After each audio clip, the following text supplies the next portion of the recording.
Okay, welcome everyone. Thank you so much for coming to this wonderful event, Raising Readers. I'm just going to start with a couple real quick announcements. I am Elise Marie Collins, and I am the president of the San Francisco chapter of Women's National Book Association. We are a national organization. We have 12 chapters across the country, believe it or not. And San Francisco is our largest chapter. And during the pandemic, we also draw members from all over the country, but we are primarily San Francisco based. And we were founded by Effie Lee Morris, who is a pioneering African-American librarian who was an incredible voice for underserved children. She was a children's librarian in San Francisco. She also advocated for deaf children. She had I don't even know if it was a formal program, but she always read in to children whose parents were incarcerated.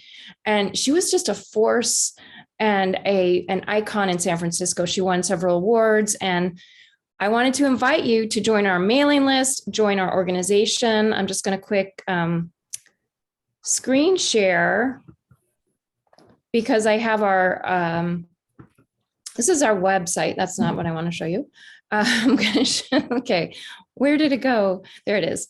Okay, so here we have our event tonight and the Effie Lee Morris lecture that happened. If you join our mailing list right here, get the latest blog post and news.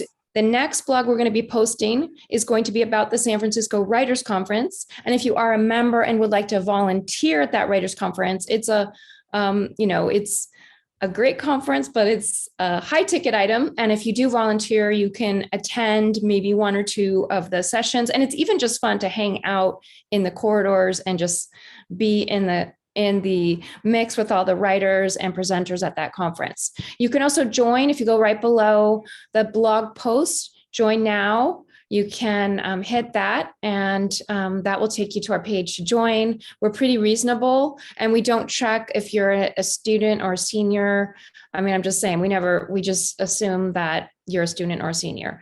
And 59, and senior is anything. Senior is in the eye of the beholder. So that is our organization.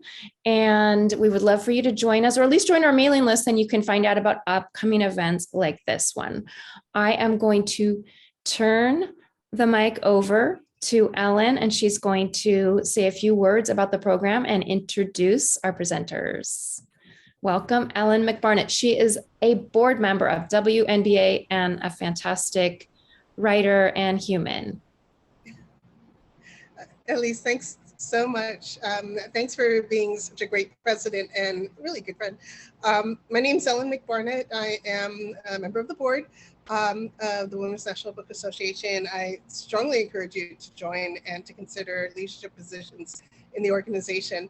I wanted to mention at this point Juneteenth, which of course is the federal holiday that was recognized only 2 years ago, but has actually been celebrated unrecognized for well over 100 years. It is of course the anniversary of the date that the slaves in Galveston, Texas, first received word that the Emancipation Proclamation had in fact been passed, and when they had learned that freedom actually was being enforced. And the day they found out was when a set of Union soldiers entered the city. And among the Union soldiers were Black soldiers. And some of those Black soldiers went on to form the group of soldiers we now know as the Buffalo Soldiers. They were given that name by Native Americans as those soldiers moved westward from Texas into what was then the territories. Years down the road, the Buffalo Soldiers are legendary in their own right, but years down the road, some of those Buffalo Soldiers became park rangers in, of all places, California. So we have, here in California, we have a direct connection to Juneteenth that serves to be recognized. And I'm really proud of the WNBA for having first, well, not the very first, but having started recognizing it annually only last year. And so this is our second Juneteenth event. It's not in June, but we're a volunteer-led organization. So it's a Juneteenth event, and we are so delighted by both our member who will be leading the conversation and by our guests. The subject matter of this discussion is raising readers and writers. And the connection to Juneteenth is it's a discussion that also acknowledges and focuses on the Black family. Now, let me tell you just a couple words about Sharise Moore, because I don't want to take too much time. I want to hear her words. Sharise Moore is a speculative fiction writer, pretty great renown. She has been published quite a few times. You'll find her short stories in several journals, including Faya, the rather famous speculative fiction magazine for Afrofuturists and Afro-Surrealists. She also has several books out, including a book, and I'm going to blank on the name right now because I'm nervous. Please repeat the work later. Steampunk speculative fiction book. I want to call it Dr. Jin's. But that has received quite a bit of renown and a lot of discussion.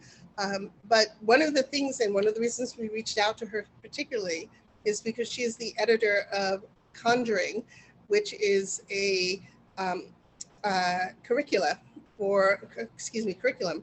for readers in the junior high school age range to assist children in learning more about writing, learning more about loving writing and loving reading. And she does it from, she is the editor, she and her fellow writers do it from a speculative fiction standpoint. So very excited to have her and to hear her words. And I want to thank Karen Faciane, our member and also a writer of children's books. And she has 2 children's books out, and picture books is what I meant to say, out. And I just want to turn over this conversation to them because thank you so much for being here. Karen, may I pass this on to you? Sure. Thank you so much for the introduction, and thank you to the WNBA for giving me the opportunity to host the event. And thank you so very much, Sharise Moore, for being here, for taking the time to talk about your writing journey and about your curriculum, as well as your amazing book, which I read, the Dr. Marvelous Jen's Odd Scholars. I loved it. I had to fight with my daughter over who would read it first. She's 12. And I thought I won the fight, but I knew every time I put the book down to go cook or something, she was picking it up and reading it. So we were really reading it together. And it was really awesome. It has history, mystery, magic, everything you want in a book. And I highly recommend you go get it if you haven't gotten it yet. So thank you so much for being here. Thank you so much for having me. And thank you so much, Ellen. I appreciate you too. Thank you for the invite. So first, I just wanted to get started with maybe asking some questions about your writing journey. So one thing I wanted to know was, like, how did you come to love reading as a child and to realize as you grew up that you would want to be a writer? I'm an only child of educators. My mother is a retired educator. She was a home economics teacher, and she was also a guidance counselor. So she was in education for 43 years. Wow. And my father was a music teacher, and he was also an administrator before he retired, I believe maybe after 35 years. Oh, wow. So I grew up with books everywhere. And because I was an only child and my mother was a single parent, she worked a lot, so she would often, when it was nice outside, she would put me under a tree with a book and like those little cassette recorders that would read to me. Yes, so this was like in the 80s. So yeah. I'm sitting under a tree or, in a chair, with my little tape recorder, and books are being read to me. So like I began, I think my earliest recollection of a book was Where the Wild Things Are. Oh, I love that book. That's when and my godfather gave me that book. And that's when I think my curiosity for reading began. And then it continued on. I fell in love with Roald Dahl and Judy Blume. Charlie and the Chocolate Factory, James and the Giant Peach, The Witches, Are You There, God? It's Me, Margaret. Oh my God, I remember all those. Beanie, yes, Super Fudge, Tales of a Fourth Grade Nothing. Yeah. Those are my favorite books growing up. And I think I knew that I wanted to be a writer probably by the time I was 10 or 11 years old. Oh, wow. Yeah, and I hadn't, again, I'm dating myself. So my mom got me an Apple IIe computer for Christmas. and so like, I was obsessed with this little computer. Like, and we found this software, because back then, you know, it was called a little software with the floppy disks. Right. Oh yeah, floppy disks. and so we had a little printer. She bought me a little dot matrix printer. You guys remember that sound? And she got me this program called the Newsroom. And like, I was so fascinated by the newsroom that I wanted to be a journalist. And I started this like little newspaper for my 5th grade class. Oh, man. And I really think that I wrote all the articles. Isn't that funny? You're the editor and the writer, everything. They could just right. Exactly. So I wrote everything. I'm almost positive I did. It might have been 2 other classmates that wrote something. They all kind of looked at me like I was crazy. Like, we're 10. What are you doing? But anyway, from then I loved writing. I just loved the possibilities within words. And then by 8th grade, I'm introduced to the poets of the Harlem Renaissance. And so I was captivated particularly by Countee Cullen and Claude McKay. Those are my 2 favorites. I grew up in a town that was about 90% white. Okay. And so oftentimes I was the only Black person in my class. And so seeing words on the page that kind of expressed some of the feelings that I had as being the only person of color in my class really spoke to me, even at the age of 14 years old. Right. And so I started to write poetry. And then like, I never stopped reading stories, but I was intimidated by them because I said, oh my gosh, with fiction, you have all these rules. Like, you know, where am I supposed to put the quotation marks? That, oh my gosh, is the comma go before the quotation marks or after? Where do I put the speech tag? And I was so intimidated by this that I didn't write fiction right away. I wrote drama and poetry, and I wrote my little journalism articles. That's what I did. You know, and then by the time I get to college, undergrad, I went to Rutgers University in New Jersey. I'm originally from New Jersey. I ended up doing spoken word poetry. Wow. And so I started to like tour the country, and I was on the poetry scene pretty heavy. And I was on the New Jersey Slam team in 2001. And I've won quite a few slams over the course of, you know, my slam career. And finally I find myself like, okay, I want to be a writer, but how do I do it? It was really weird. Like I didn't really have anybody, any mentors like they exist today, you know, to tell you what to do and how to go about making a career in writing. Right. There was nobody that I knew, you know, so I said, well, I don't ever want to leave words behind, so I'll be an English teacher. I had an English degree, and and a creative writing. You know, creative writing was my minor, and so I said, well, let me do that. And then I enter the classroom, and I see students reading books. And none of the characters look like them at all. And so I said, okay, well, now I need to get into curriculum. So then I started a master's degree in curriculum because I'm like, I need to make sure that some of these stories are approved and put on the list, you know, the approved list, so that our students can read them, and so that all students can read about different types of people, because that wasn't really happening even in the early 2000s. And then it just occurred to me, well, man, maybe I should just write these books Yeah, since they're not here. exactly. And so that's my story in a nutshell, from journalism to spoken word to Wow. teaching to finding my way into the speculative fiction community in probably the late 2000s. Wow, that's awesome. And so the curriculum, Conjuring Worlds, how did you find the collaborators, the people that you worked on the project with? Were they people that you worked with already, or?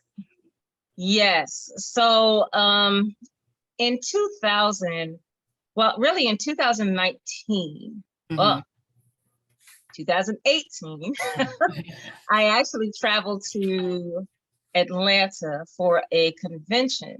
Okay. And the convention was called Blacktasticon. And it was put on by Milton J. Davis. And Milton J. Davis is an awesome independent publisher who actually published Dr. Marvelous Chen's Odd Scholars. So Milton and I go way back. We go back to about 2007. When we somehow found each other, and we found this like little group of Black speculative fiction writers that we didn't know existed. It's so funny. We all love to think we're all so unique.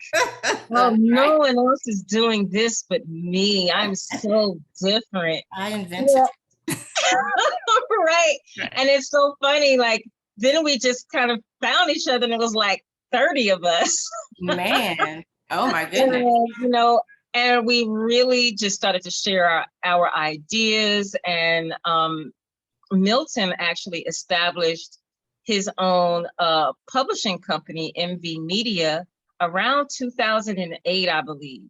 He might have to correct me, may have been 2007. And he started to actually just encourage people, hey, I have an anthology. You all want to do an anthology, of speculative stories? Hey, I'm doing a steampunk anthology. I'm doing the city anthology. And I was like, oh, wow, this is amazing. So that led me to FIRE magazine of Black speculative fiction. I see. And so my first poem was published in FIRE. Well, this wasn't the first poem I had published, but the first speculative poem I had published was published in FIRE in the winter 2019 issue. And so I got a subscription to FIRE, and I'd always really, really enjoyed conversations that I would have here and there with Troy L. Wiggins, who is the publisher of FIRE. And so we would chop it up, we would talk. And then in 2020, a position opens up to be an acquiring editor with the magazine. And so I'm still teaching, but I applied because I'm like, oh no, I love this. This is closer to my passion. And so upon joining the staff at FIRE, that opens up a whole new, basically camaraderie of writers that I started to get to know. And that's how I kind of just, leaned on all the connections that I had made over the years, in these different groups. And, even back in like message boards, because we're talking about late 2000s, we're still in like MySpace kind of sort of. MySpace. Right. So I just leaned on those connections, and we had really developed kind of like a family. And I knew I just wanted everybody to be paid. So I said, well, let me start an Indiegogo campaign, to make sure that everybody is paid fairly. And I'd like to do this textbook. Wow. And that's literally how it came. That is awesome. And so how many places now would you say are using the curriculum? So right now, well, it's a textbook, so it's not a curriculum per se. So the textbook has, let me see, 11 short stories, 8 essays, 8 poems, 3 pieces of original artwork, over 100 tiered extension activities, 21 rubrics, a glossary of over 385 words. And it also has guiding unit questions as well as comprehension questions. And everything was developed using Bloom's taxonomy, Howard Gardner's theory of multiple intelligences, and ISTE standards. And ISTE stands for the International Society of Technology education. Okay. So it's not a curriculum. What it is a one-stop shop for really educators and even homeschoolers to utilize, a place where their students can, I don't know, have like access to Afrofuturist stories, Right. But those stories are also accompanied by extension activities and discussion questions for further learning and cross-curricular connections. Yes. That sounds great. I would love to get that in my daughter's school. She's going to be an 8th grader. And so Excellent. I'm going to talk to her. Yeah, I'm going to talk to her teachers about that. That's always a thing with me as a parent, like where's like all the cultures being taught about in school? It's like the same stuff that was taught when I was younger. Like, have you guys expanded at all? So that would be awesome to have in her school. I'm going to talk to her teacher about that. So yeah, I'm a mom too. I have 3 kids. I have 2 boys and a young daughter. And I know you're a mother of a young son. And so I'm just wondering, like, how do you convey your joy of reading and writing to a young person like that? Ironically, so I have to shout out my agent, Laurie McLean. Laurie McLean at Fuse Literary. She is the partner agent at Fuse Literary out in San Francisco.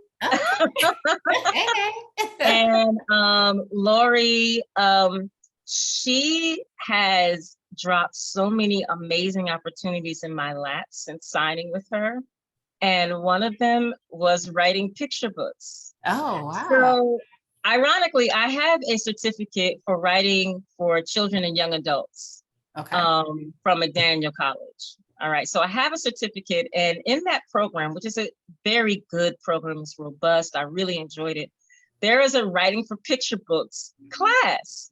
And ironically, I just finished the class, and Lori sends me an email. She's like, hey, I have this opportunity for you to write a picture book. Oh my goodness. And wow. So I had the opportunity to work with a fantastic editor, and it's just been amazing because I hadn't really thought about writing picture books at all.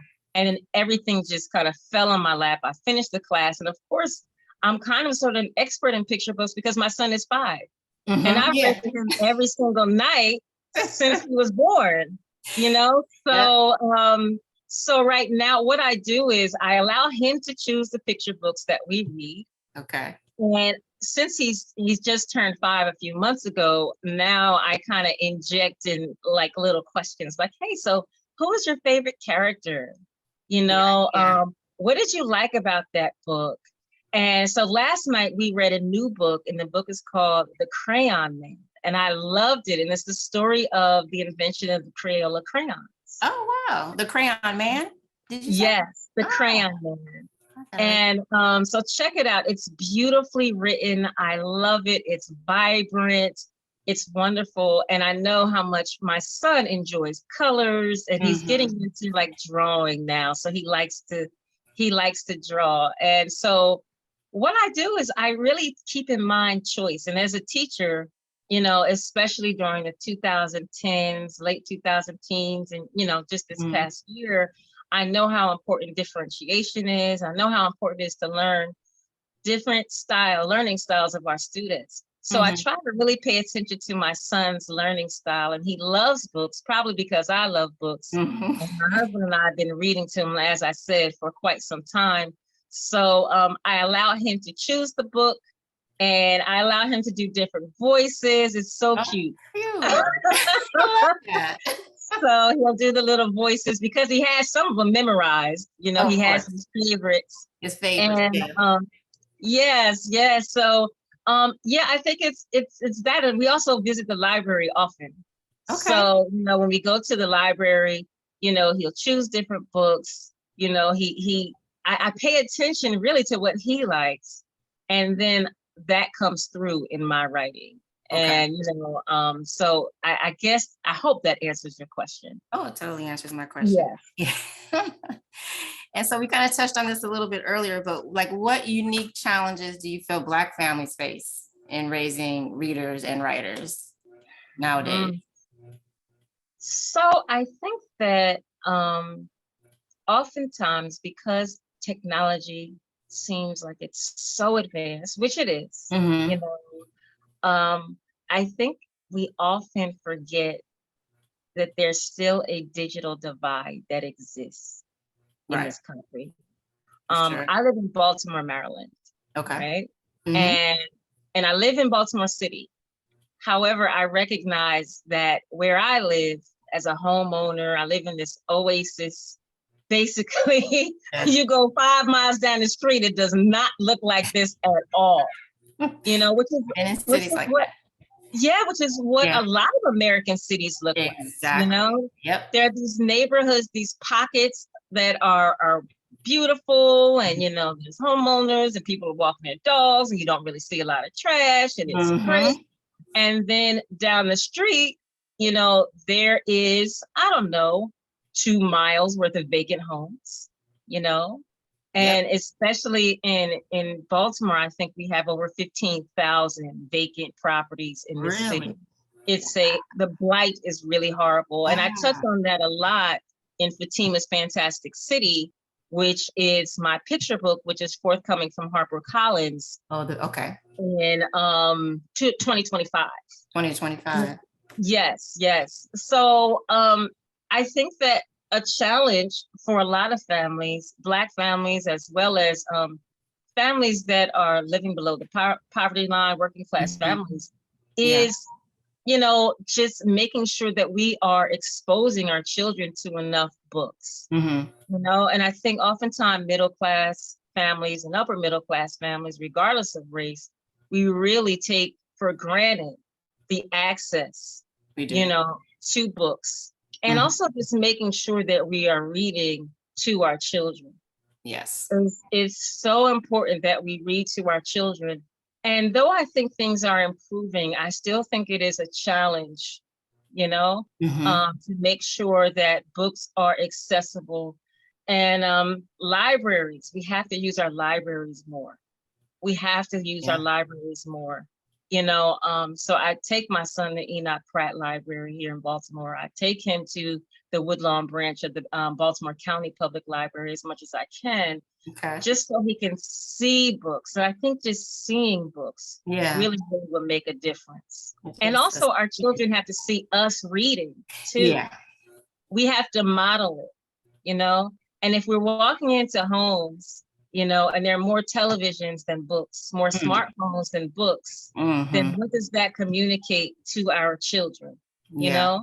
So, and even when you look at the literacy rates in this country, again, we take it for granted that, you know, everybody is reading at a 10th grade level. And I think I saw something very recently that said about 45% of people, Americans, are reading at a 6th grade level. Oh my goodness.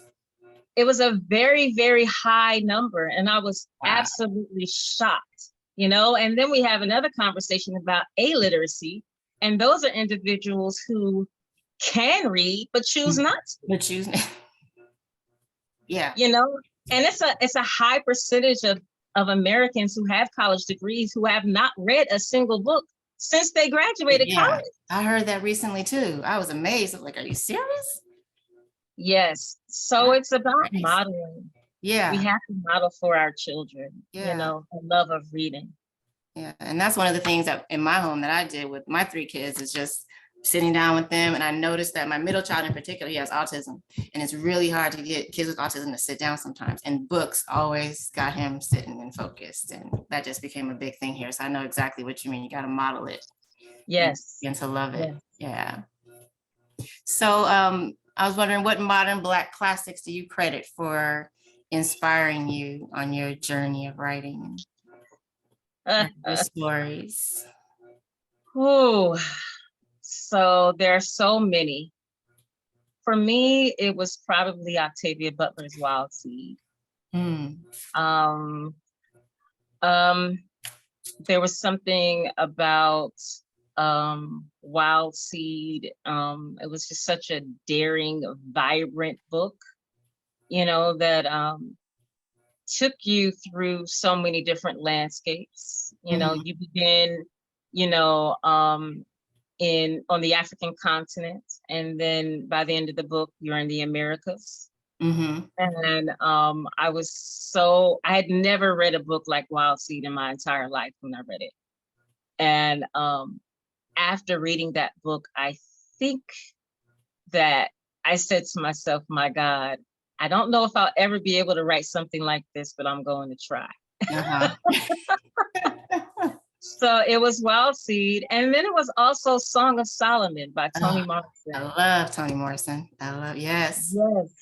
Yes. The story of Milkman, and this story that ends up being this like coming of age treasure hunt out of nowhere, just really, really inspired my first book that I never had published. It was called Graffiti Sunshine.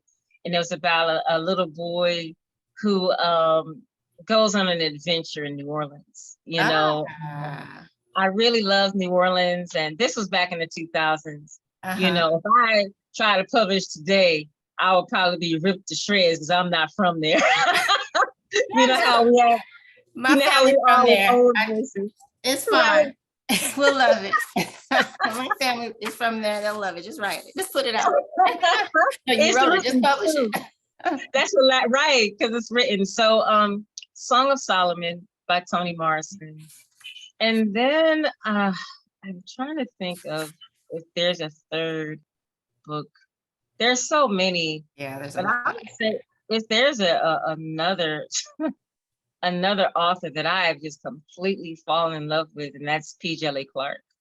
And P. Djeli Clark has several novellas.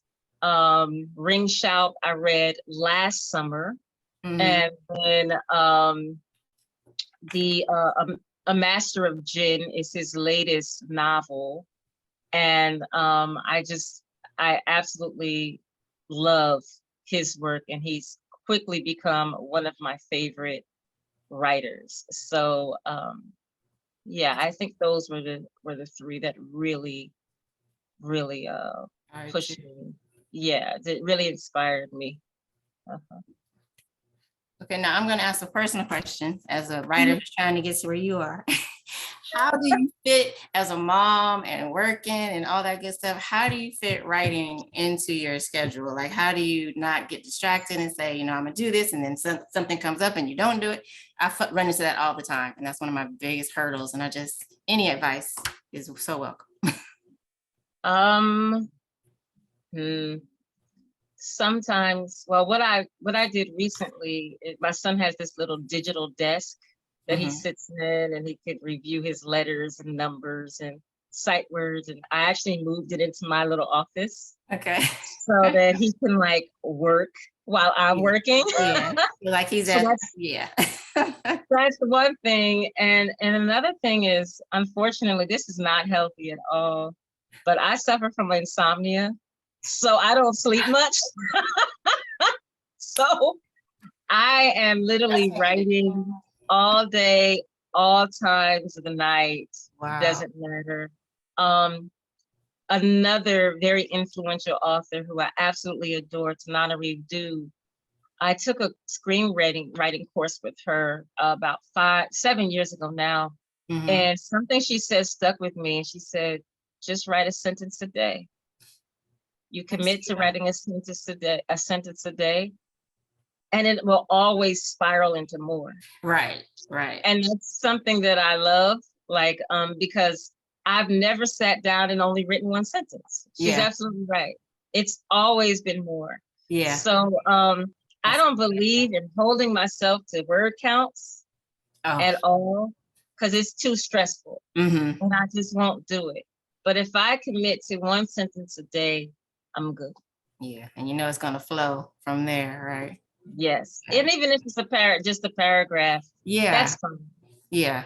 Okay, I'm gonna do it. I'm gonna be like you.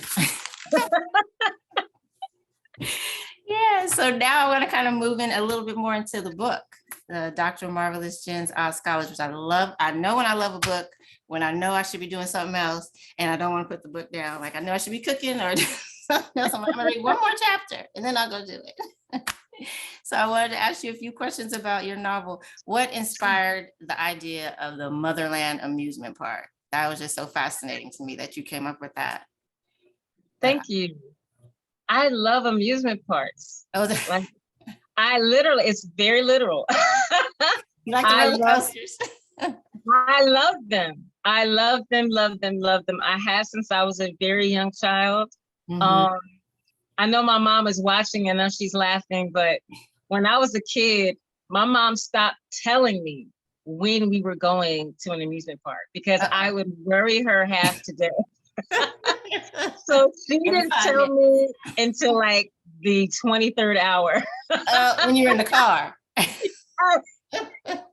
And so, you know, in the 80s, I remember going to Great Adventure, Six Flags Great Adventure in New Jersey. And so in the 80s, they had a safari. And, you know, the 80s were wild. Like everything goes. And pretty much. I remember that we were like riding around in the car in the safari. And there's just lions right next to us, giraffes just walking up to the car, just things that you don't really have now. And there were just no signs like, don't roll down your windows. That was it. Yep, that was back exactly. And so I said to myself, oh my goodness, I want to write a story about an amusement park. And what if all of the attractions were related to the African continent? Okay. And so I started to dig a little bit deeper and I said, oh my gosh, the amusement park has to have a safari. What if the safari was filled with African mythological creatures? Nice. And so I did this research on African mythological creatures that I included in Dr. Jen's Odd Scholars because there are several there. Right. And that ended up being Fangs, Feathers, and Folklore, my middle grade compendium of African mythological creatures, which is due out next year from Algonquin Young Readers. Man, wow. So like I have books within books within books. And then I just started to do all this research and I went down a rabbit hole. You know, as writers, we research one thing and it leads to another and another and another. It's like breadcrumbs. Yep. And so I'm like, oh my gosh. Well, if this is Jim Crow, since the book takes place in 1920, then what kinds of places of leisure were open to Black people during this time? Okay. And I remember my mother telling me stories of Chicken Bone Beach, which was a Black beach, Black only beach in Atlantic City in New Jersey. Chicken Bone Beach. Yes. And this was in the 1940s. Wow. Yes. Man. And so I started to do in the 1940s and 50s, I started to do this research and I came upon Suburban Gardens and Lincoln Electric Park, which were two Black-owned amusement parks in the United States during Jim Crow. What? Never heard of that. Wow. Really? And they were owned and operated by Black people and built by Black people. Yes. Man. Oh, I'll have to look that up. I never heard of that. Suburban Gardens was in Washington, D.C. And Lincoln Electric Park was in Kansas City, Missouri. Okay. And these were parks that were owned and operated by Black people, built by Black people, because of segregation. Right. We weren't allowed to go to the other parks. We weren't allowed to visit them. Right. So we built our own. And so then I dig a little bit deeper and I'm like, well, oh my goodness, where were the Black magicians during this time? And so, oh my gosh, I come upon this amazing information. Richard Potter, who was the very first magician in America. He was literally the very first magician in America, and he was Black. Really? Oh my goodness. And this is in the late 1700s. Richard Potter. And then I come upon Henry Box Brown. Do you know Henry Box Brown, the story of Henry Box Brown? He actually sent himself to Philadelphia, and that's how he escaped slavery. Oh, yes, yes.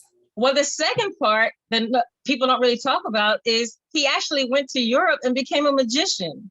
Okay, you never heard that part.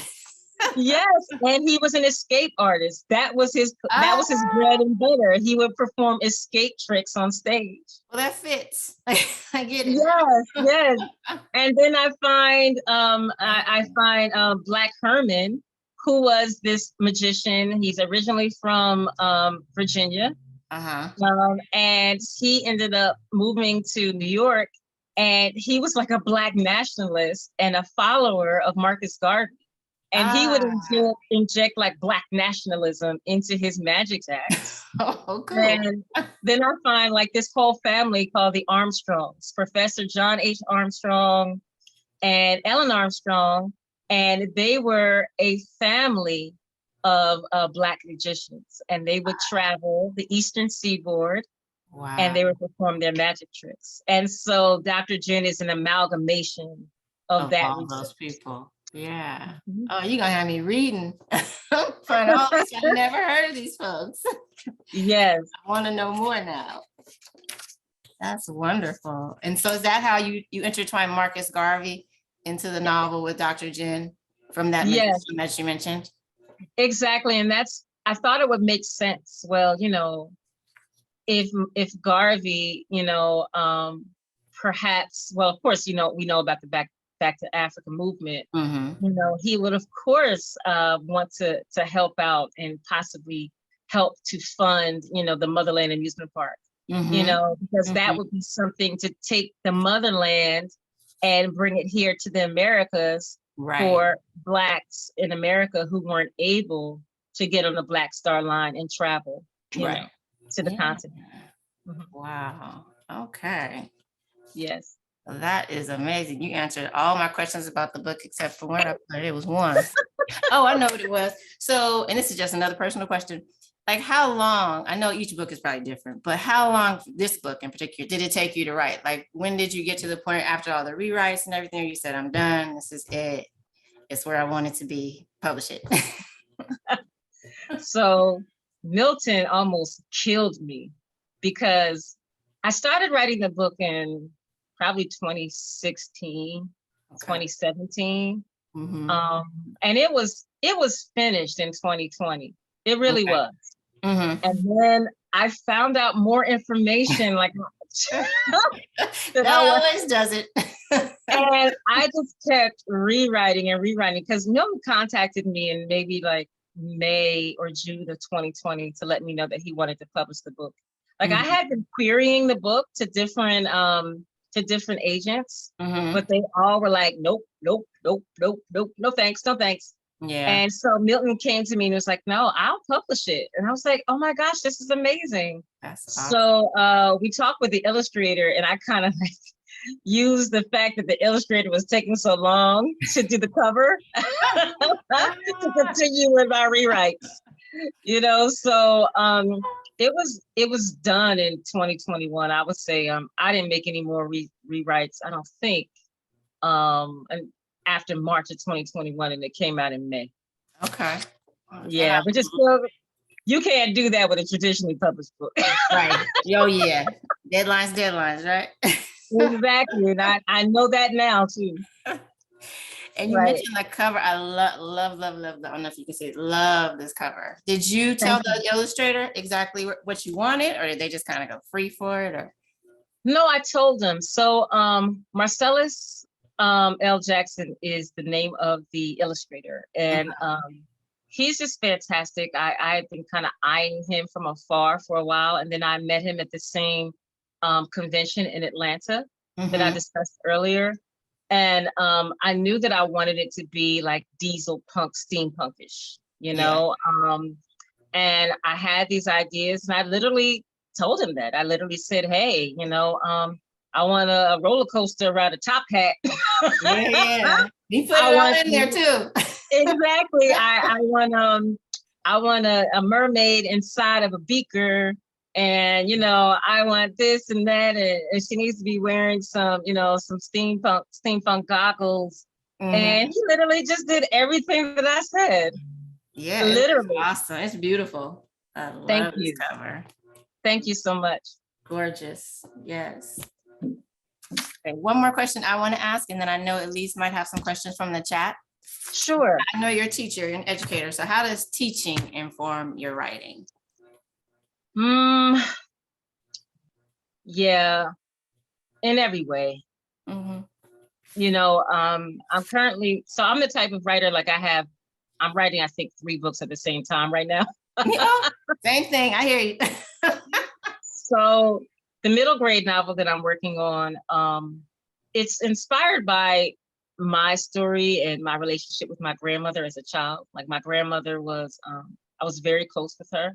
Mm-hmm. And she meant so much to me, and I had yet to really write something that I, you know, was comfortable dedicating to her. Uh-huh. So I wanted to do that, but then it was also inspired by like one of my students.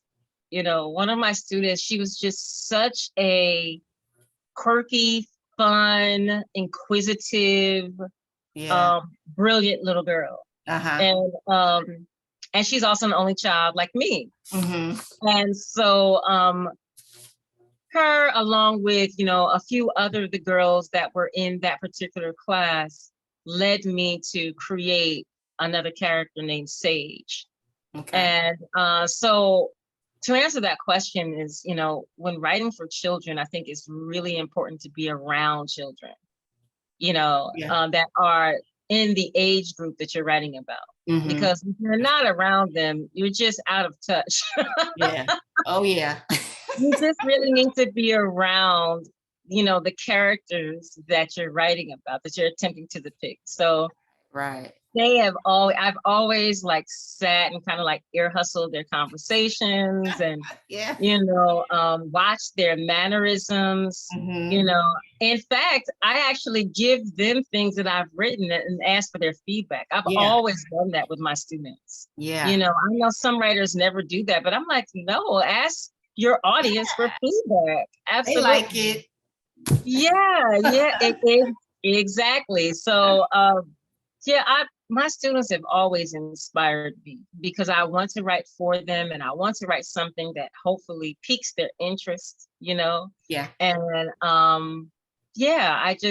it absolutely informs my writing. And I use them for characterization purposes all the time. And I think of myself, but I also think about them a lot when I write. Right. Yes. Yeah, that's wonderful. Yes. At least, did you have questions from the chat that you wanted to? I know you mentioned that you were going to watch the chat, or somebody's watching the chat, because I haven't had a chance. I'm watching the chat. Okay, good.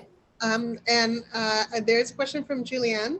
Julianne would love to hear how you coped with the waiting during the querying process. How did you not get discouraged with after hearing no? And also, she is from South Jersey. How about that? I'm from New York, wow. But she's from South Jersey. There we go. That is awesome. Hi, and Julianne. Got it. So this is going to sound hilarious, but I did not take that querying process well at all. And because, you know, I am really, really confident. You know, I'm a really confident person, and I'm confident to the point where, like, you know, when somebody tells me no, I'm like, what's wrong with them? They got a problem. What's wrong with that person? But it took me a long time to get there, to get to that place, you know, but like I've taken, you know, MFA classes, and I'm not saying I'm the best writer in the world, but I'm confident, you know, that I'm a solid writer, you know? So ironically, after all the no's, I had to go get me a life coach. Because I was like, oh God. Oh no. What's happening? All these no's. And so my life coach, Baron Wright, absolutely wonderful life coach. He said to me, he said, okay, so we don't stop. And what's next if you do want to stop? And so I said, you know, I've been thinking about this textbook. I've been thinking about putting this textbook together. He said, okay, so what you need to do it? And so he made me write down an outline, and I wrote down an outline. He said, okay, so how are you going to get the money? And I said, I don't know, Indiegogo? He said, okay, let's do it. he gave me a deadline to put together my Indiegogo campaign, right? And so the deadline came and went, and he said, I don't see the Indiegogo campaign. And I said, I'm so scared. Who is going to give me money to do this textbook? Who's going to believe in me? And he was like, what are you talking about? You are an expert. He was like, you're a writer, you're a teacher, you have so much to offer.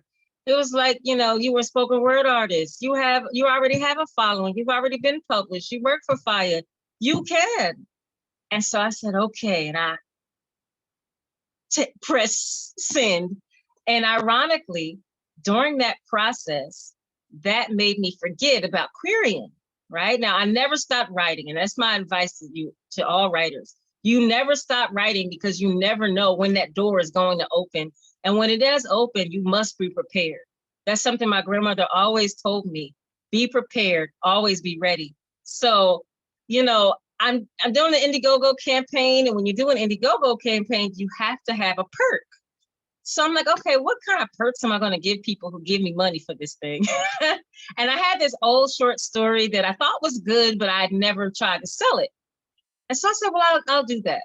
So one of the things I did during my campaign was I wrote personal emails to every single person that donated, whether they donated $5 or $500. I sent out a personal email thanking them.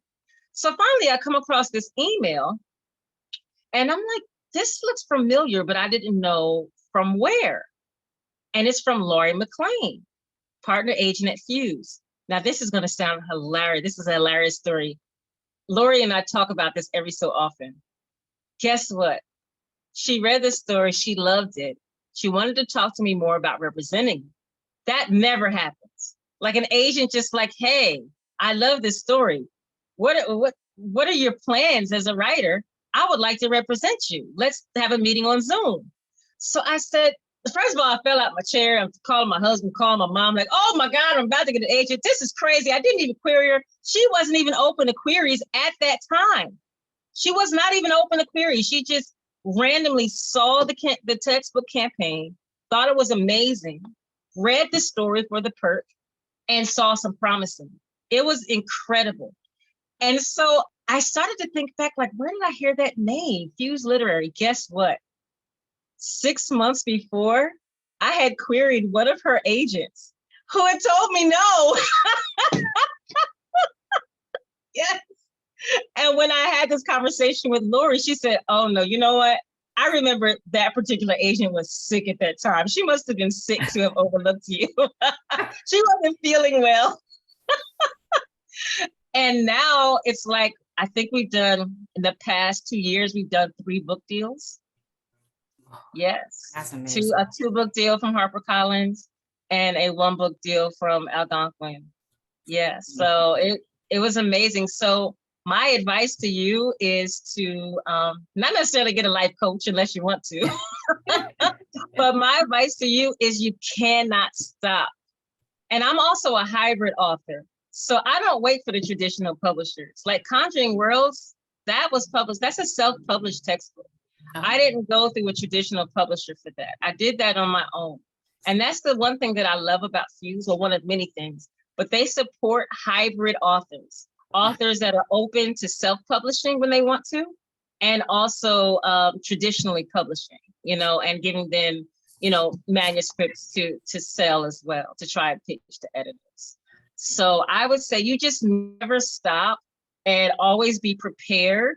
Finish your manuscripts, finish. Agents want to see something finished. And you also don't want to have just one thing, because there will be an agent that says, hey, I absolutely love this and I want to sell it, and then it won't sell. Lori signed me, all right, for a novel in verse that has still been it's still on submission. It's been on submission for 2 years. But guess what she did end up selling? Fangs, Feathers, and Folklore. And then she ended up selling my 2 picture books. Amazing, you know? Amazing. So, and then I also ghost wrote a picture book for celebrity as well. So like, you just have to have that next thing, you know? And sometimes the agent will say, okay, what do you have? I don't like that so much. What else you got? Uh, and you need to have a lot. So luckily when Lori called on me, when she emailed me, I had like, I don't know, probably 200 or 300 pages worth of novels, short stories, and all kinds of things ready to show her. I'm taking notes. That is such a great story. That's a writer as well, and writer of speculative fiction. I'm just like, wow. Yes. It's like a dream. That's a wonderful story, and love the way. Um, uh, we do have more questions in the chat, but it is 7:00, and want to respect your time. So what we can do is copy the entire chat and send it to you. Which I want to anyway, because there are comments of love in the chat and I want you to get those directly. Can we do follow-up questions with you? Oh, absolutely. Sure. I'm open. And if you want to take another question, I'm okay. That's fine. That'd be awesome. Yes. There was another question. There was a question about how well you work with your agent, and I think you kind of covered that one really, really well. There was a comment. Maya,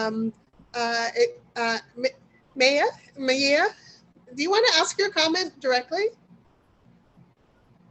Didn't have a question, just a comment. I was just saying that I just finished my first year, and it felt so difficult to find time to write, even though like that's one of my passions as well. And I just stated that I oftentimes find myself writing alongside my students when I give them journal prompts, because that was just the way for me to get stuff done. And plus I feel like that inspires them to write. They see you doing it too. And they get to see your work as a teacher. But it's great. It seems like you have cracked the code to the madness. So I'm willing to give this a try again next year too. So thank you. You're welcome. That's excellent. I do want to ask a follow-up to that time-wise, but are you hearing back from former students who are reading your works? Have you had that experience yet? Let me tell you, I'm going to make this as quick as possible, but I was a really young teacher. So I was about 24 teaching high school. So I'm just a few years older than my students. And some of my students are like in their 30s now. They're adults, they're grown. So one of my students, immediately I just knew she was a star. I always knew it. The minute she walked in my class, and we were like this, and we still are to this day. All right. So she graduates high school. I write her recommendations and everything. And then she says, Miss Moore, I want to go to Hollywood. I want to be a Hollywood writer. The end. And so I said, well, you have my support. So this is maybe 12 years ago now. Yeah, maybe 10 years ago. And so I look up and she's in the writer's room in Queen Sugar. All right. And she actually just finished work on the Hulu show Iron Mike. And so she was also on working on another show on the O Network last year. So she read Dr. Jen's Odd Scholars, and she was like, we've got to pitch this show. We've just got to work together to pitch this show. So last year we worked day and night and day on a pitch and a pilot. And we actually landed a meeting with a major network. And this is myself and my former student working together, because she truly believed in my writing, believed in my story. And of course, I believed in her writing. And I believed in what she could possibly bring to the pilot. I'm not a screenwriter. It's something that I would like to learn moving forward, but I know that that's Devin, and that's Devin Renee. And so together we were really excited. And, it's a weird, strange waiting game with Hollywood. And, Lori was involved. She was able, I'm looking at my email and I can't believe I'm receiving emails from the VP at these huge corporations, these huge television studios. It was amazing. So finally they're 30 minutes after our pitch, because you have to put together a pitch, you put together pitch pages, and you actually, we got in a Zoom session and we showed them our pitch pages and we pitched the show. We get a call 20 minutes later and they're like, we love it. And we're like, what? Oh my God. So, you know, we're falling all over ourselves. We couldn't believe it. You know, even my agent was like, this is amazing. I've never seen anything like this. So as time goes on, we're like, uh-oh, what's happening? We're not hearing anything from them. And, you know, there's this process that you have to go through to get a producer. The producer has to be willing to take on the project and all of that. And so we had a meeting with a producer, and she really just didn't think that the show was the right fit for her. But I say that to say that, you know, my former students, I had a great relationship with many of them.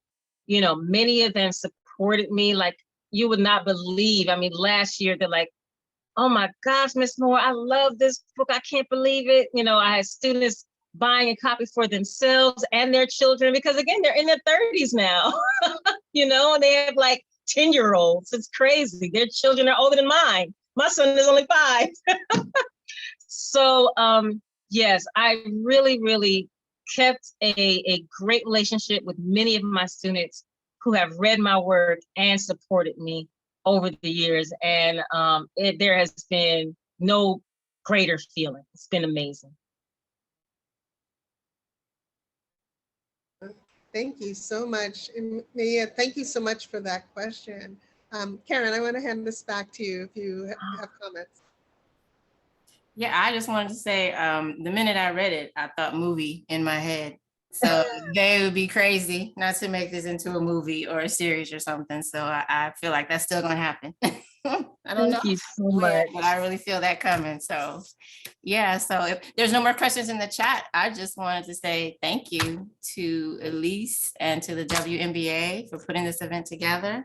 Thank you so much, Sharise, for letting us talk to you, for taking time to talk about your writing journey and all the golden nuggets you gave us. It's been so fun, so cool to talk to you. Thank you for doing that. Thank you so much. And I wanted to shout out to Salifu. Salifu is an educator in South Carolina, and he's using the Conjuring World's textbook for his summer literacy program. And it's just been amazing. He's been sending me updates, and I'm so excited to know that I've filled a void. And, you know, I was able to put together this project with my husband, who was the graphic designer, the layout editor, and with Helena Hartsfield, who assisted with creating the extension activities, and of course with all the writers, you know, who contributed. So I'm so, so grateful for that. It's wonderful. Thank you. Thank you so much for having me. Thank you. Amazing, mesmerizing. Yes.